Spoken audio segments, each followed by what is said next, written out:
kid, I was super short. I had allergies really bad. I had asthma terribly. So I couldn't play any real sports. I get asthma attacks actually playing Nintendo. That's how unhealthy I was. It was terrible. I'd be like, go Mario, go! Come on, you can do it! I felt like the loser. And all the kids knew it. And every time kids would make fun of me, I would always get upset. Everybody say upset. So when kids called me names in my face, I would get what? Upset. When they excluded me from the little cool group, I would get upset. When they talked bad about me behind my back, I would get upset. See, I thought they were making fun of me because I was short. I thought they were making fun of me because I was allergy boy, but they were really making fun of me because they loved to see me get what? Upset. If I just would have stopped getting upset, they probably would have left me alone. Now, I want you to really think about that. If I just would have stopped getting what? Upset.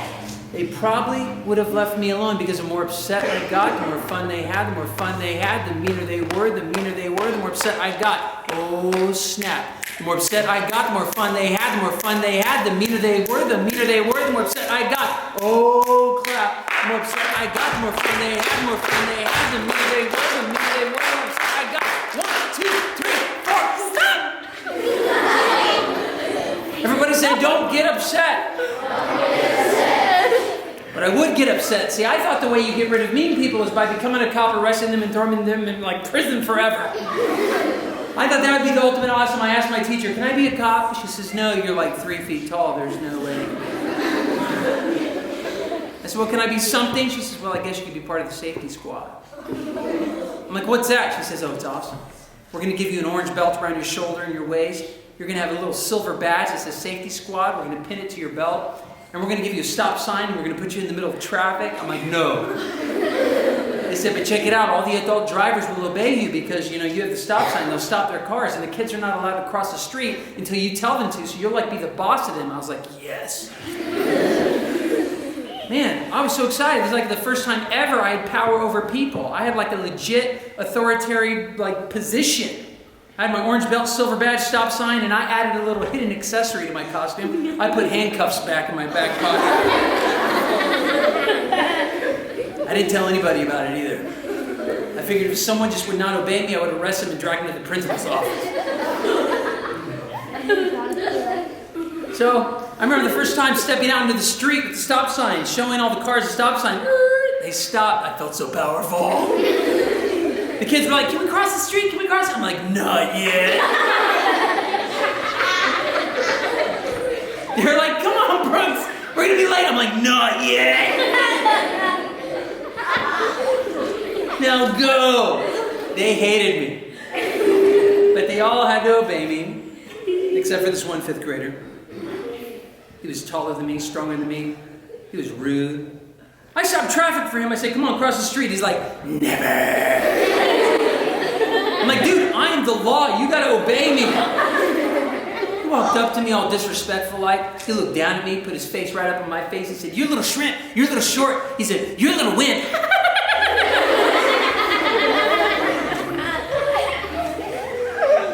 You ever feel like fighting somebody? Yeah. You get so angry, you just want to beat them up. I felt that way.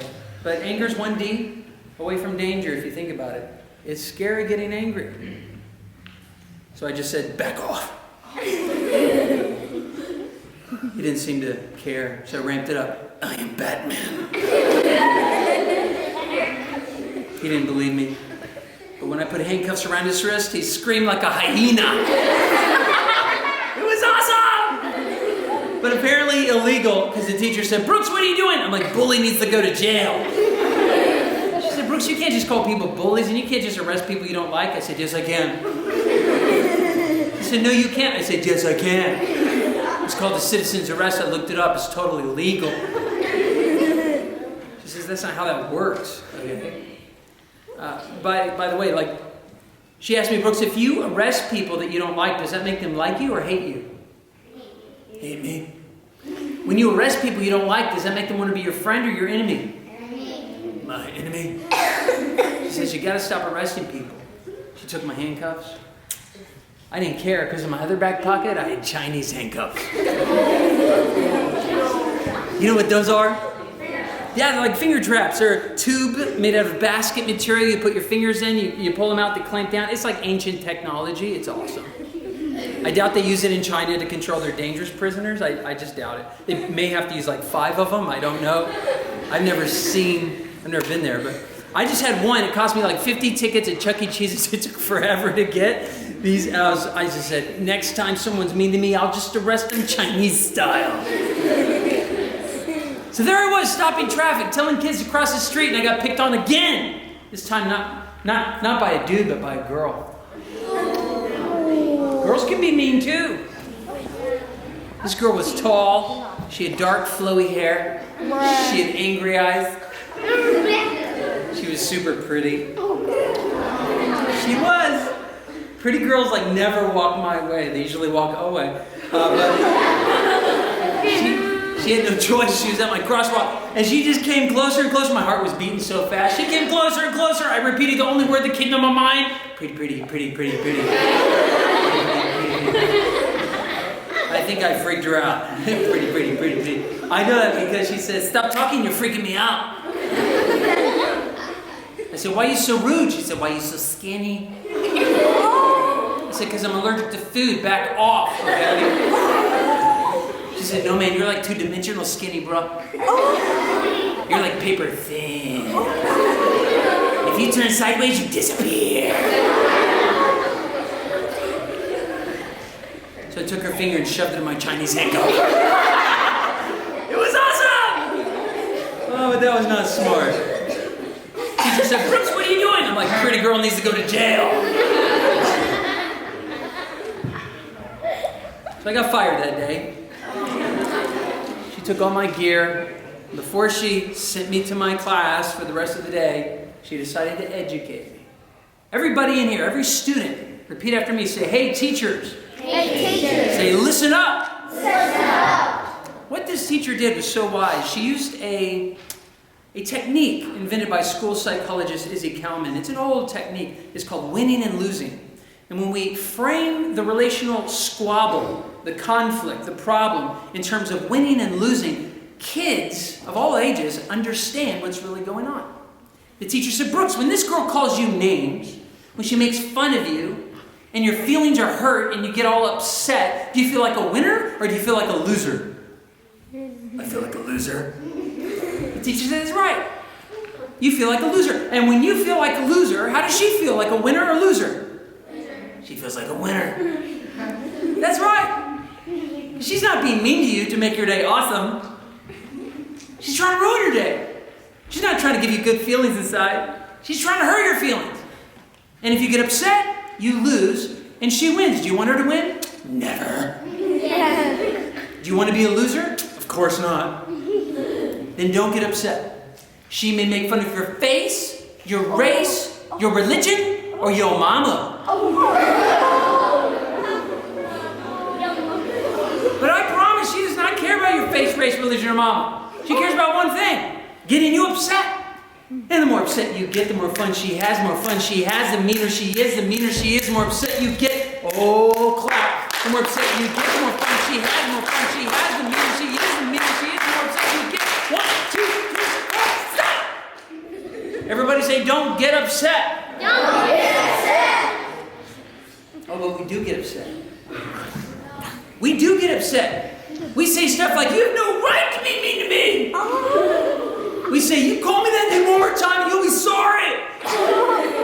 We'll say, what'd you say? What'd you say about that? Oh, get my shoe.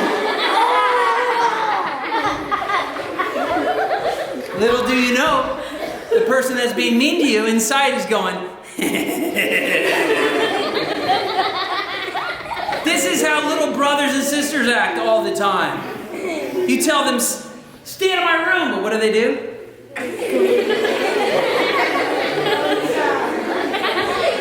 You say, stop messing with my stuff. What do? You say, stop being annoying. They go,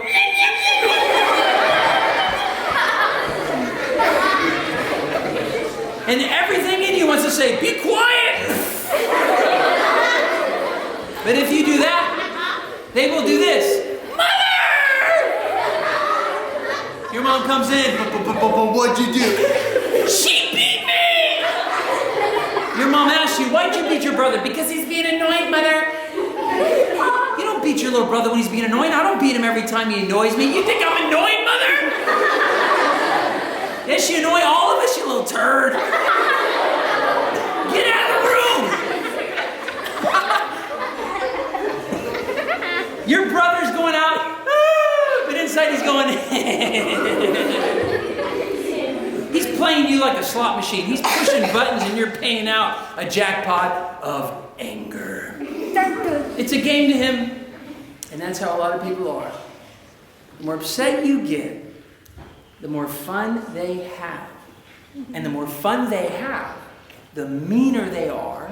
And the meaner they are, the more upset you get. And you think, by the more upset you get, you'll get them to back off. But actually, the more upset you get, you only encourage them to continue. Like a dumb dog chasing his tail. Have you ever seen that happen? Yeah. Dogs sometimes are programmed to chase things that are moving, and sometimes they see their tail flickering out of their corner of their eye, and they're like, they freak themselves out. And they think by jumping towards their tail that it's going to somehow like, I don't know, they'll be able to catch it. But the moment that they jump towards it, their little bum moves real quick. And their tail moves with it. And so they start trying to chase their tail. But the more they chase it, the quicker it moves away. I paid a lot of money for my little golden doodle. Little miniature golden doodle. My wife had to have it. We paid a lot of money for it. And, you know, I saw it in our living room chasing its tail. I was like, Pixie, stop it! Your tail is your friend, not your enemy. It's useful for keeping balance, I think, and swatting flies. If you want to stop your tail from moving, stop chasing it! You think the dog learned? No. No, it goes back chasing its tail because it thinks if it runs faster this time, it'll catch it quicker. But that's the very thing that's encouraging it to move. And that's how we are. We are as dumb as that dog. When we say, you better stop, the person that's being mean to us says, never. And the more upset we get, the more fun they have. The more fun they have, the meaner they are. And the meaner they are, the more upset we get. The secret to getting mean people to leave you alone. Everyone repeat after me. Say, don't get upset. Don't get upset. Now say, treat him like a friend. Treat him like a friend. Nothing will freak that person out more. Let's say your brother comes into your room. You're not going to get upset. You're going to say, welcome to my room. So glad you're here. He's going to be confused. He starts messing with your stuff, trying to upset you, and you're like, go ahead, play away while I watch you. He tries another level of upsetting you by trying to be annoying. And you can say, look at you, you're so cute. Come here. He will run out of your room. Your mom will come in. What happened? What'd you do? I'm just trying to hug and kiss him. She'll take you out for ice cream. I promise. She will take you out for ice cream. She'll get you that toy. She'll give you extra electronic time. When she realizes that you have self-control, you're not getting upset, even though your siblings are being annoying, and you're treating them like a friend. Wow. You will regain control of your emotions. You will systematically remove mean people, including mean siblings, from your life legally without any violence. And your happiness will go through the roof. I'm not going to get upset. Oh, what's that? You hate my guts? A lot of people do. Have a nice day. I'm not going to get upset. I'm going to treat you like a friend. You're nice to me, I'll be nice to you. You're mean to me, I'll be nice to you. You treat me like a friend, I'll treat you like a friend. You treat me like an enemy, I'll treat you like a friend. Doesn't mean I'm going to be friends with you, but I'll be friendly to you. And when people are trying to be mean to someone who's friendly, it drives the mean people crazy. They say, I hate your guts. And what they want is for you to get upset. Be quiet! Never. And you you start losing and they're winning. You're hurting my feelings. That's the point, dummy. Stop it. No. I hate you. I don't care. Ah!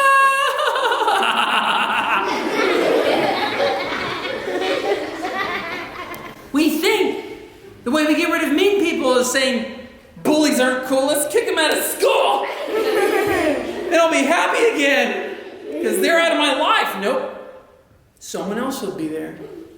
You put the nicest kids from the nicest neighborhoods, from the nicest families, and you put them together in a social group, and there is jockeying for a position, hierarchical authority. It's called dominance behavior, sociological speaking. We call it bullying today, but that's all it is. It's people trying to have psychological power over you. Power to hurt your feelings. Power to make you angry. Power to upset you. And once they find something to say that really upsets you, they now have more power than you have.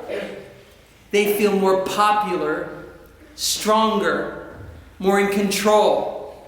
And this is why people are mean to each other, for the most part. This is why. Because they're trying to have power over the other. What I'm teaching you is, if the problem is power, then the solution is to be empowered. If the problem is an imbalance of power, the solution is to be empowered with what? With resilience, mental toughness, emotional strength, not getting upset, treating them like a friend. I hate your guts, they say. You're not going to get upset? That's nice. You're going to treat them like a friend? They're going to try to be meaner. They're going to say, you smell like body odor. You need a bath. Thanks for the information. Right before they leave you alone, they'll be as mean as they can possibly be. Your face is ugly! You have a face of an angel, sweetheart. I hate you. I love you. No one will be able to mess with you when you're not getting upset and you're treating them like a friend. Some people say, I don't know, Brooks. What they said was really mean. I mean, what they're saying is really, really, really mean. Sometimes they make fun of my fat. How dare they? Now, it's not fat or my high forehead or pointy nose or ugly clothes or what are those? It's none of that. That's not what they care about. Sure, that's what they're making fun of. Sure, that's what they're pointing out. But the motivation behind the meanness is almost always trying to upset you. The key, especially with humor, when you're dealing with someone who's just trying to be funny, and you're the target of the humor, and they say, you're fat, and you're like, stop it! You shouldn't act like that. That doesn't make you in a place of strength. It's actually puts you in a place of weakness. You know what Scripture says in Psalm 139. It says, I'm fearfully and wonderfully made. Marvelous are your works, O Lord. My soul knows it very well. When I was made in secret, talking about the womb, and skillfully wrought and created in the lowest parts of the earth, your eyes, they saw my substance, and yet being unformed, when I was that little baby in the belly, yet being unformed, you knew every day fashioned before me, when as yet there was none of them. You knew who I am. And the Bible says in Psalm 139, it says, and precious are the thoughts that you think towards me. Great is the total or the sum of those thoughts. If I could count every precious thought that you think towards me, there'd be more thoughts than sand on planet Earth. God, if I really knew how much you love me, I would not care what other people say. So when they say, you're fat, you would say, I like food. No, dude, like you're really fat. You're like a whole zip code. You probably pay a ton of taxes. I don't have to wear a sweater in the winter. It's awesome. I'm like a human crock pot. Why don't you come close and get a warm hug? See, emotionally resilient people can learn to take and make a joke about themselves. An emotionally resilient person does not get upset. Your nose is really pointy. I know it's pointy. I don't have to point directions. When I tell people, go over there, they start walking. It's awesome. Your forehead, I know my forehead is actually a 5-head. That's actually what my forehead is a 5-head. My mom starts right here. It's a family disability, okay? Well, you're dumb. I know. My mom says my dad's an idiot. We come from a village of idiots. I'm a chip off the old block. I wish I was as smart as you. No insults work, even if they're exaggerations of a truth. I don't like your haircut. You don't have to wear it. You could be a model. You don't have to get upset. Do you know why we get upset sometimes? It's because we have expectations. Everybody say expectations. Expectations. We go to school every day saying, they better respect me. They better not disrespect me. They better not make fun of me. They better invite me to all the cool parties. They better not know that I got a bad grade on that. No one better find out ever. They better not find out my parents are struggling with money, that we had to move into a cheaper, trashier looking house. No one better. We have all these expectations. You better not. You have to respect me. You have to. It's rigid thinking that messes with our brains. Rigid thinking. Because the moment I say, you better not make fun of my fat, or that you better not make fun of my grades, when someone makes fun of or points out my fat or my grades, I'm like, what? You have no right. The higher my expectations for how you treat me, the harder the fall when you disappoint me. That's the core of all of our problems. James chapter 4 says, where do fights and quarrels and wars come among you? Do they not come from your desire to have, but you just can't? When we have expectations of how people should treat us, you have to treat us, you should treat us with respect, and people don't, man, we let ourselves down. But Jesus said, in this life you will have trouble. And be of good cheer, I've overcome the world. And count it all joy when you fall into various trials, knowing that the testing of your faith produces patience. And let that patience have its perfect work so you can be complete, lacking nothing. Love your enemies, Jesus says, because you're going to have them.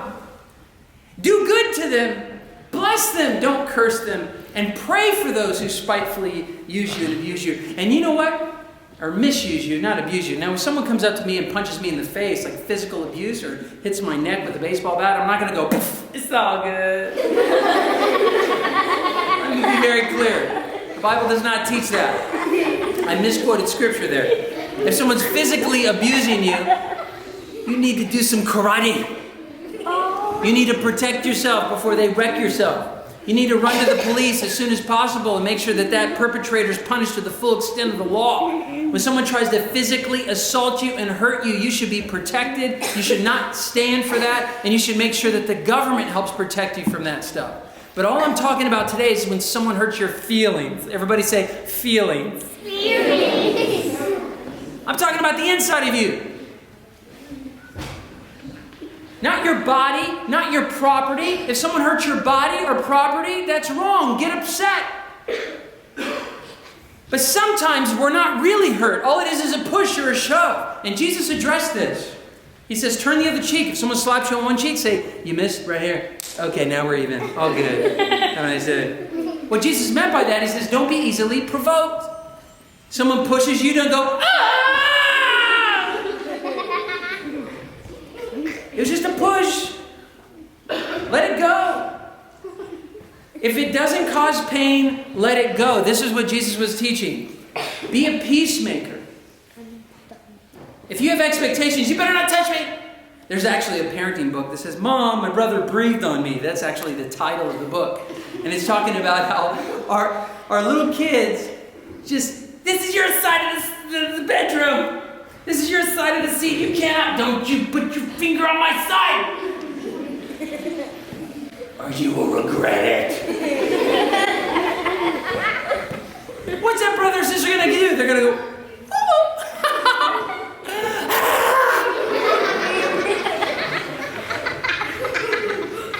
I may not come to your side, but my spit will.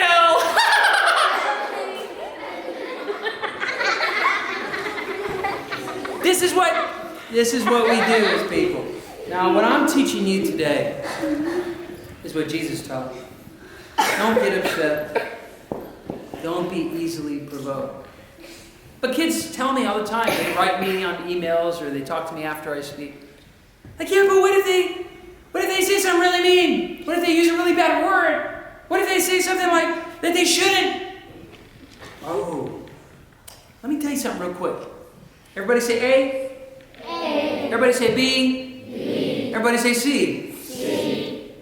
This is how your feelings work. This is how emotions work. A, someone's aggressive. They say, I don't like you. That's A. They're aggressive. I don't like you. They're A, aggressive. I don't like you. They say. C is your consequence to that aggression or your emotional consequence. That hurts my feelings. I don't like you. That's A. C is the consequence. That hurts my feelings.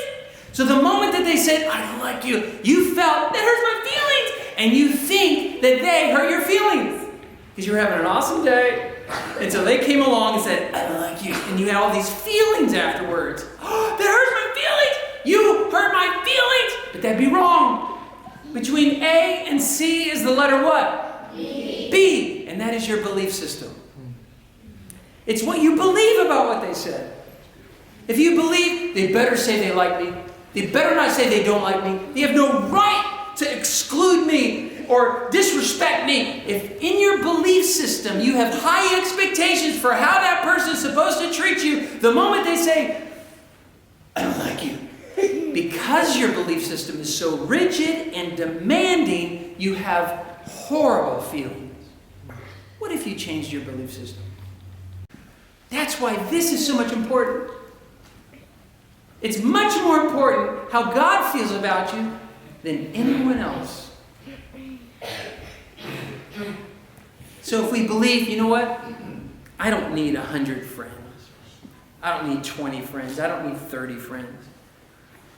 I would like a friend. Maybe 2 friends would be amazing. 3 friends would be like awesome. That love me for who I am and like hanging out with me and not demanding that I change. I don't need to be friends with everyone. Someone comes up to you and says, I don't like you.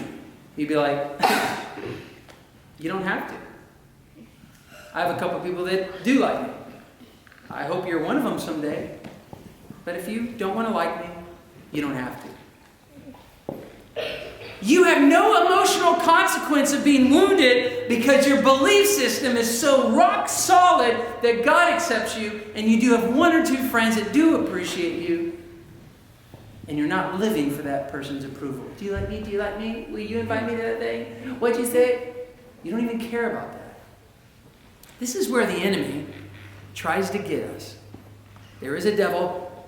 He is mean. He's a bad dude. And when he tempted Jesus in the desert, he tempted him in this very area. If you really are the Son of God, if you really are important, if you really are, then do this. Make this bread, this rock into bread. Why don't you bow down to me? He's always speaking to our insecurities. And the 2 biggest insecurities that the devil knows we have is that we desire approval from people and we hope that we perfectly perform well. We want our grades to be good. We want our sports, athleticism to be good. We want to reach that next level on a game, on, the video game. We want everyone to like us. And because we have performance and approval issues, that's why it hurts so bad when people say, you're not good at that, or we don't accept you. It hits us in our weakest, most vulnerable spot. I study sociology. That's my degrees are in sociology. And sociology, God bless you, is the study of individual psychologies that come together and clash. It's how people think and what happens when they clash. And in all my studies, I've learned this to be true. The reason why people clash is because they're trying to get approval from each other. They're trying to prove that they are really good at something. And when they're not getting what they want, and they're not getting the respect that they believe they deserve, you have problems. I guess my biggest hope for you in this school, in this place, is to say, you know what, God? I'm going to go to school today. This is just how you got to think. You got to think this way. I'm not praying. I'm like fake praying, okay? So this is like a fake prayer of yours. God, I'm going to school today. Help me not to try to get approval from everyone. Help me not to demand to win every game. But help me just to be happy with who I am and how I am. Not live for the approval of others. And help me just to be totally satisfied in your acceptance of me. Total, unconditional acceptance from God is the absolute cure to our social problems. Now I'm going really deep, and I won't go any deeper than this. Absolute, total, 100% God acceptance is the cure to every single social problem you will ever face. Though my mother and father reject me, you will always receive me. Though I'm persecuted for righteousness' sake, you reward me in heaven. Though I have a hater, that's how you hook me up, Lord. Because when I endure difficulties with people, you reward me in heaven. And so, God, no one can get me down. Everybody say, don't get upset. Don't get upset. Say, treat him like a friend. Well, what if someone says something really mean online? Like I do a little selfie. And they're like, ew, you literally cracked my phone. You got such an ugly face. Everybody say, don't get upset. Say, treat him like a friend. You can say, hey, you don't have to follow my photo feed. Heart. They can go to their photo feed and heart every picture they ever posted for 3 years.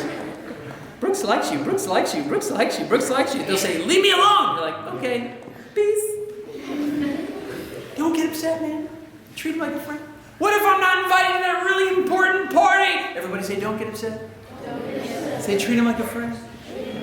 You guys have a good time at your party. I'm so excited that you're having a party. I wish I was there, but I totally get it. You don't want to hang out with me. That's fine. I'm just going to have a weekend of Fortnite or something, okay? It's fine.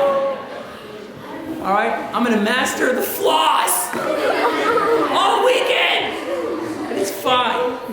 I'm not upset. I'm going to treat you like a friend. Well, what if someone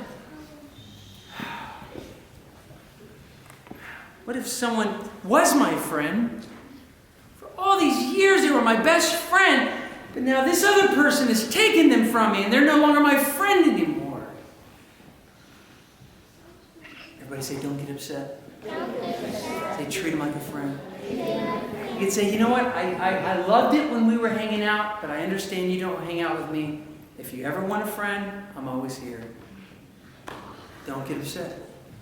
Treat them like a friend. I need a volunteer. Someone who doesn't mind being mean to me.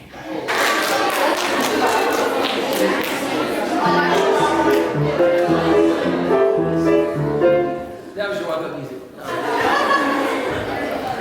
Fist bump. All right, reverse it. Parachute. Jellyfish it up. What's your name? Alana. Everyone say, what's up, Alana? Alana, in this game, you're going to be mean to me. You're going to say, no one likes me. And you're going to say, I'm ugly. You can actually call me a dummy if you want. You can say, I'm not smart. I failed all my grades. I'm a loser.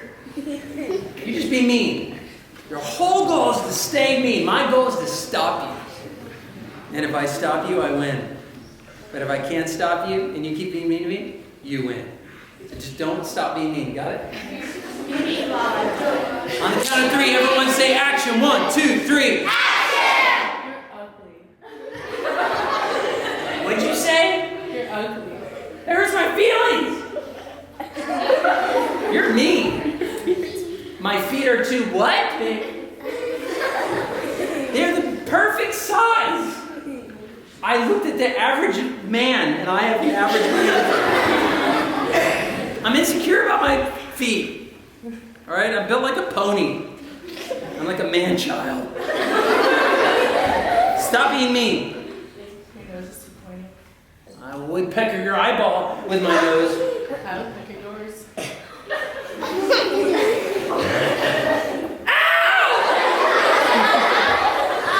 I don't like you. I hate you. Page 2. I hate you more. Is it possible to hate me more than I hate you? Yes. No. No. Yes. No. Yes. Stop it. Nope. Yes. Yes. No. Yes. Stop it. Yes. No. Yeah. Call me a name one more time, see what happens. Your eyes. Your eyes are too big. I can't stop her. Give it a big round of applause.